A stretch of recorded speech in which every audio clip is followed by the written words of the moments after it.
ಅಪೇಕ್ಷೆ ಪಟ್ಟವನಲ್ಲ, ನಾನು ಅದಕ್ಕೆ ಆಸೆ ಪಟ್ಟವನಲ್ಲ. ನನ್ನನ್ನು ಗುರುತಿಸಿ ಕರೆದು ಸಚಿವ ಸಂಪುಟ ಕೊಡ್ತೀವಿ ಅಂತ ಹೇಳಿದರೆ ಯಾವ ಖಾತೆ ಕೊಟ್ಟರೂ ನಿಭಾಯಿಸುವಂಥ ಶಕ್ತಿ ನನ್ನಲ್ಲಿದೆ. ನಾನು ಇದುವರೆಗೆ ಯಾವ ವರಿಷ್ಠರಿಗೂ ಭೇಟಿಯಾಗಿಲ್ಲ, ವರಿಷ್ಠರ ಹತ್ರ ಕೇಳಿಲ್ಲ. ಹಾಗೆ ಮಾಡ್ತಾ ಇದ್ದಾರೆ ಅವ್ರ ಪಾಪ. ಎಲ್ಲ ಸರ್ಕಾರ ಮುಖ್ಯಮಂತ್ರಿ ಇವತ್ತು ನಮ್ಮ ಸನ್ಮಾನಿತ ಡಿ ಕೆ ಶಿವಕುಮಾರ್ ಅವರು ಆಗ್ತಾ ಇದ್ದಾರೆ. ಅವರು ಮುಂದಿನ ದಿನಮಾನದಲ್ಲಿ ಅವರ ಸಚಿವ ಸಂಪುಟ ಒಂದು ಅವರ ನಿಟ್ಟಿನಲ್ಲಿ ಮಾಡ್ತಾ ಇದ್ದಾರೆ. ಈಗ ನಾವು 140 ಜನ ಇದ್ದೀವಿ. 140 ಜನದಲ್ಲಿ ಮಾಡೋದು 33 ಜನ. 140 ಜನನೂ ಮಂತ್ರಿ ಆಗಬೇಕಂತ ಬೇಡ್ತಾ ಇದ್ದಾರೆ. ಅವ್ರಿಗೆ ತೊಂದರೆ ಆಗ್ತಿತ್ತು.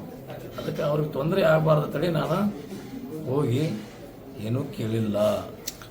ಯಾರು ಶಾಸಕರು ಯಾರು ಸಚಿವರು ಬೆಂಬಲಿಲ್ಲ. One man show. ನಾನು ಟೈಗರ್, ನಾನು ಎಲ್ಲ. ಅದಕ್ಕಾಗಿ ನಾನು ಅಪೇಕ್ಷೆ ಮಾಡಿಲ್ಲ, ನಾನು ಕೇಳಿಲ್ಲ ಅಲ್ಲಿ ಹೋಗಿ. ಅದರದ್ದೇನು ನನಗೆ ಅವಶ್ಯಕತೆಯೂ ಇಲ್ಲ. ನಾನು ಅದು ಕೊಟ್ಟಲಿಲ್ಲ ಅಂದ್ರೂ ಸಮಾಧಾನ, ಅಷ್ಟೇ ಸಂತೋಷ ಇರ್ತೈತಿ. ಕೊಟ್ಟರು ಸಂತೋಷ ಇರ್ತೈತಿ. ನಾನು ಆ ನಿಟ್ಟಿನಲ್ಲಿ ಬೆಳೆದು ಬಂದಿಲ್ಲ. ಏನಂದ್ರೆ ನನಗೆ ಸರಿ ಹೆಲ್ತ್ ಸರಿ ಇಲ್ಲ. ನಾನು ಇಂದು ಇವತ್ತು CLP ಮೀಟಿಂಗ್ ಐತಿ, ಶಾಸಕಾಂಗ ಸಭೆಗೆ ಬರೋದಿಲ್ಲ. ಸ್ವಲ್ಪ ಹೆಲ್ತ್ ಸರಿ ಇಲ್ಲ ಅಂತ ಒಂದು ಪತ್ರವನ್ನು ಕೊಟ್ಟಿದ್ದೀನಿ. ನಾನು ಪತ್ರ ಕೊಟ್ಟು ಬಂದಿದ್ದೀನಿ. ನಾನು ಇನ್ನೂ ಒಂದು 8 ದಿವಸ ಇಲ್ಲೇ ಇರ್ತೀನಿ.